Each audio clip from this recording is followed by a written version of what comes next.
welcome back to another edition of Crafting and Crime Daily, the show where I, your host, Rebecca, recap live trials. Yes.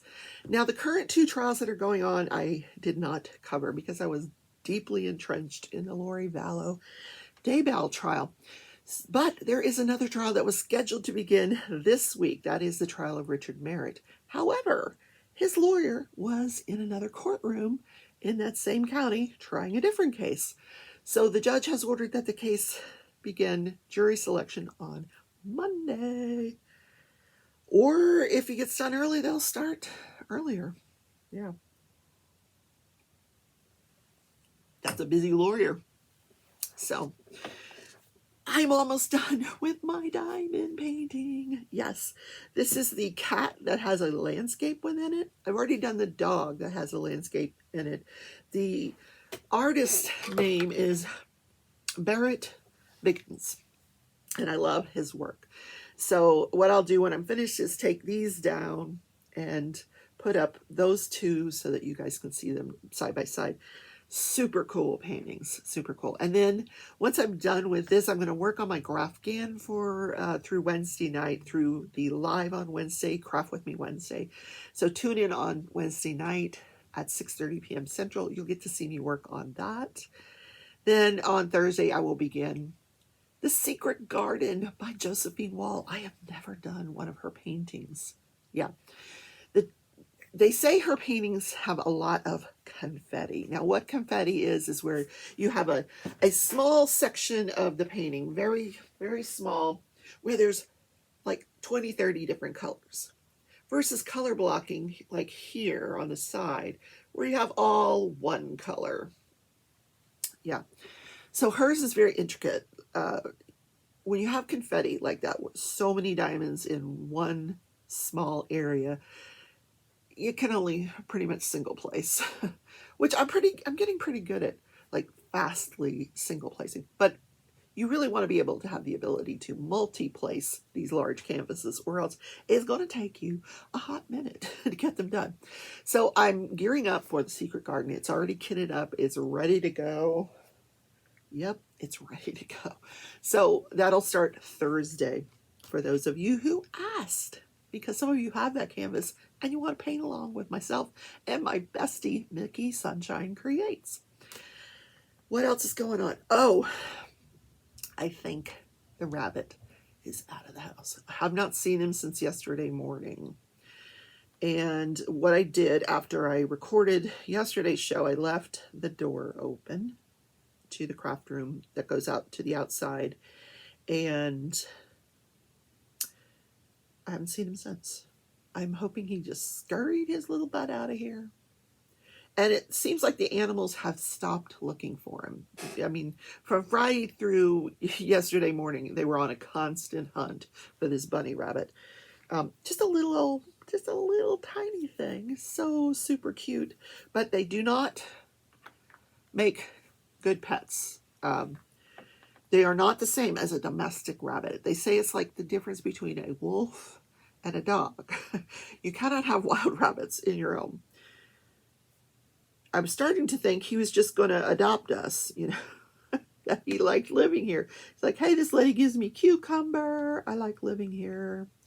So I'm going to do some single placing here while we talk about the trial of Richard Merritt. I want to give you like a little preview of what you're going to hear in this case.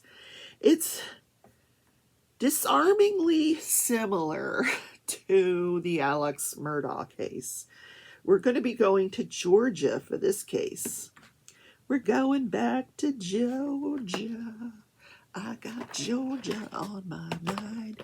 The last time we were in Georgia was for the Ahmaud Arbery case. You remember that case? That was where Ahmaud Arbery was running through this white neighborhood, and he did it every now and then. And the father and son, they didn't like it. They just knew he's up to something. He's up to something. He don't belong here. Get off my lawn. So he runs by this one day. The father runs in, tells his son, you know, he just ran by. He's running away from something. I'm going to go after him. So they go get their guns. They jump into the truck. They go after him. The neighbor sees him. The neighbor jumps into his truck. He goes after him. They run him down. The son gets out of his vehicle, chasing him around the truck, shoots the guy, Maud Arbery, and kills him. So all three were convicted of murder in the state of Georgia, and they were also convicted in a federal court for hate crimes. So they are never getting out of jail, these guys. So that's the last time we were in Georgia. So we're going to go back to Georgia. We're going to Marietta, Georgia. This was where Richard Merritt, up until 2017, he had practiced law. He had his own little law practice, the law offices of Richard Merritt, where he would do personal injury law. He would sign up these car accident victims, and he would work on the cases, and he would settle the cases, and he would cash the checks, and then he wouldn't tell the clients that he had settled the case. Sound familiar? Sound familiar? Yeah. So he would keep the money for himself, where it said that he would spend the money on lavish vacations and sports cars. Isn't that nice? So they have a trial for him. Now, I don't know if they actually had a trial or if they had a sentencing hearing. The victim said that they gave testimony at trial, but I think they may have meant that they gave testimony at the sentencing hearing. I'm not positive about that. There's not a lot out there about this aspect of the case, but in any case, he pleads guilty. He is sentenced to 30 years in jail for embezzling $454,706 from 17 of his clients, and he's ordered to pay restitution in that amount to those clients. He is also convicted of theft, forgery, and fraud. So, and exploitation of the elderly. I can't forget that part. If you commit a crime against someone who's older, yeah, you can get hit with that exploitation of the elderly. So these clients would call him up and they'd say, hey, what's going on with my case? And he'd say, it's still in litigation, and I'll just, everything's moving along just fine. And meanwhile, he'd already cashed the check. So one guy, he actually calls the insurance company and he says, hey, how come this is taking so long? And the insurance company says, we settled that a year ago. Here's a copy of the check. Yeah. So he gets disbarred by the state of the Bar Association of Georgia. He no longer could practice law. Of the 30 years, he was ordered to pay the restitution. He was ordered to serve 15 years of his 30-year sentence, and then he would have 15 years of probation. If he violates the probation, he would have to serve all 30 years. And he will also be eligible for early release. Now, this is a guy who was telling people, I could probably be out in 5 years. I don't know what he was going to do for a living because couldn't be a lawyer anymore. So the judge hands down the sentence. Richard says, I'd like some time to get my affairs in order, and then I could turn myself in. So the judge says, sure, go ahead. Puts an ankle monitor on him and says, you must turn yourself in by February 1st at 5 p.m. Gives him 2 weeks to get his affairs in order. So when he does not show up on February 1st at 5 p.m., they're like, where is he? They go looking for him. So they swing by Mom's house, 77-year-old Shirley Mason. Now, Shirley, she never retired. She continued to work. She had a very, very long career as a patient and family services person for the Children's Healthcare of Atlanta, and she just loved this job. She loved her 2 sons, Robert and Richard. She was very, very proud of Richard. He was a lawyer. He was successful, to her mind. She drove a Lexus, a 2009 silver Lexus RX 350. So did he buy his mommy a Lexus? How sweet of him. So anyway, when the cops get there at 9:30 on February 2nd, after he didn't show up to turn himself in on February 1st, they show up at her house looking for him. His car's there. Hers is not. The Lexus is gone. So they gain entry into her home. She's not answering the door. So they get into the home and they find her deceased on the kitchen floor. I believe on the kitchen floor. She had a pot of spaghetti sauce on the stove. Looked like she was getting ready to make Richard his favorite meal of spaghetti. The table's set. Dinner never happened. It appears that she was beaten to death. It's alleged that it was with a weight, like a barbell, and she was stabbed. Now, a nationwide manhunt starts for Richard Merritt. The U.S. Marshals get involved. Now, that's their job. U.S. Marshals, they go after fugitives, and this guy's a fugitive now. They're going after him. He not serving his sentence. So they don't find him for another 8 months. They put up a video or a picture that they found of him on surveillance camera at a convenience store, and he had changed his appearance. Here is a picture of him at the convenience store. Now I'm going to show you a picture of him while he was practicing law. This is like the poster child for a personal injury law lawyer. I mean, he looks like a personal injury lawyer in this picture. Then I'm going to show you the picture of him where he's caught 8 months later. Yeah, doesn't look like the same person, does it? Entirely different person. Oh my gosh. Yeah, so they find him. He's driving mom's Lexus. That's how they find him. He's in Nashville, Tennessee, like 250 miles away from where he started in Georgia. So he is apprehended. He has to go back to the county where he was supposed to serve that sentence or turn himself in, where the judge will revoke or did revoke his probation, and he now has to serve the entire 30-year sentence. But now he's facing trial for malice murder, 2 counts of felony murder, 2 counts of aggravated assault, possession of a knife during the commission of a felony for the death of his 77-year-old mother. Now, I could not find what evidence that they have against him to tie him to the murder. I mean, clearly it's very, very circumstantial, the amount of information that I have, that he took her car. That is the trial that's going to start sometime within the next week, I suspect. In any case, he's already serving the 30-year sentence. However, that's, with the possibility of parole, that sentence there.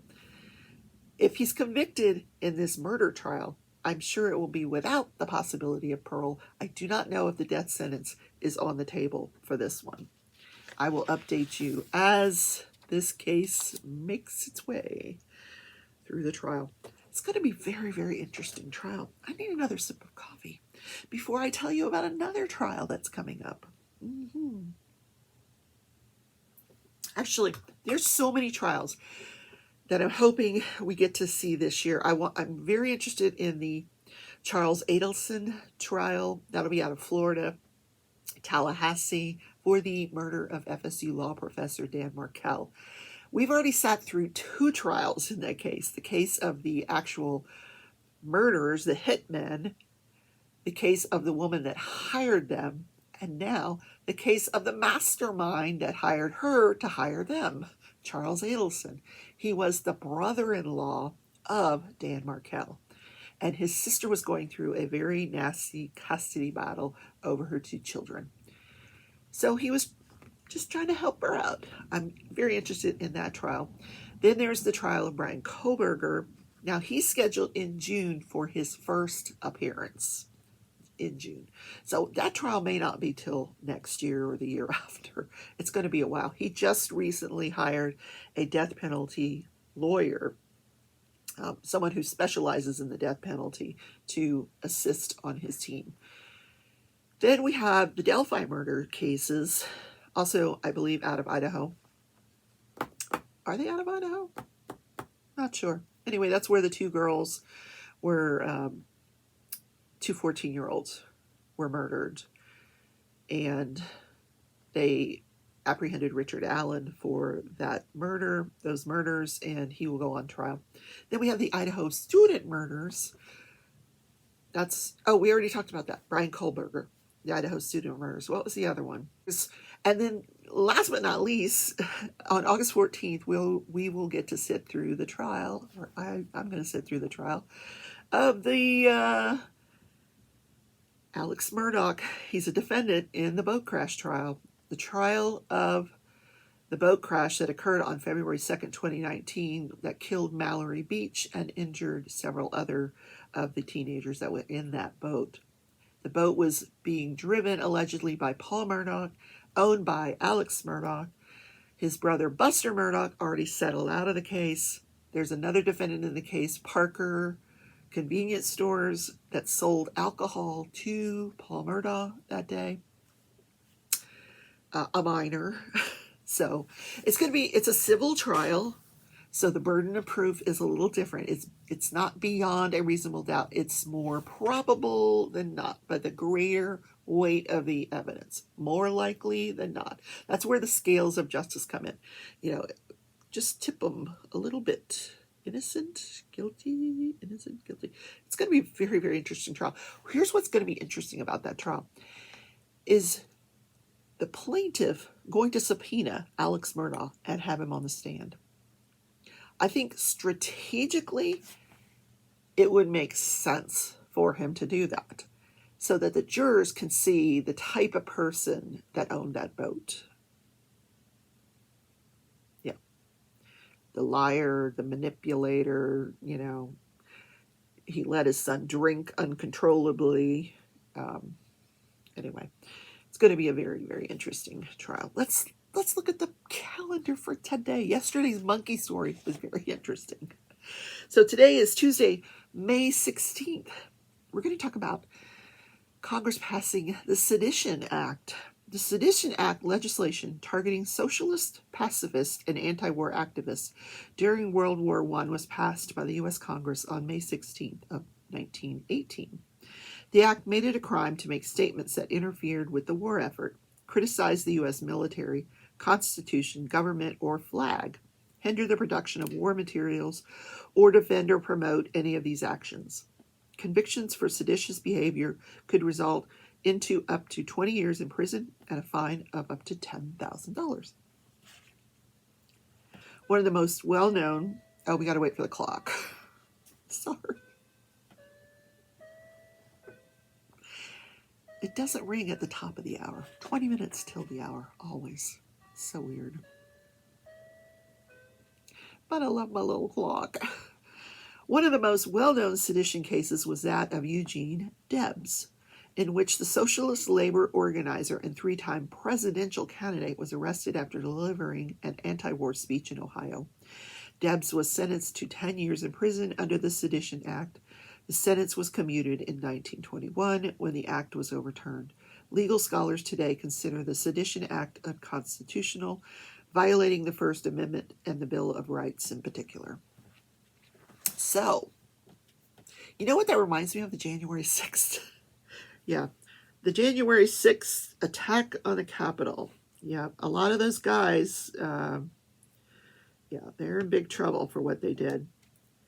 But I would say sedition fits that bill pretty well. Yep. I'm supposed to be diamond painting while I was talking to you, and I wasn't. Don't worry. This is going to get done today. If I have to stay up all day long, no, it won't take that long. I'll probably be done with it by 8 o'clock tonight. All right, guys, that is the show for today. Yeah. Please don't forget to leave a thumbs up. Yes. YouTube's been really kind to me. I've got a lot of new subscribers, and I thank and I appreciate each and every one of you, old, new, whatever. Don't forget you can become a member of the channel. The link to becoming the member is down below in the description. You can also make a one-time donation by hitting that super thanks button. Yeah, that goes to support the content of the channel. So have a great day, everybody. I will see you tomorrow at Crafting and Crime Daily.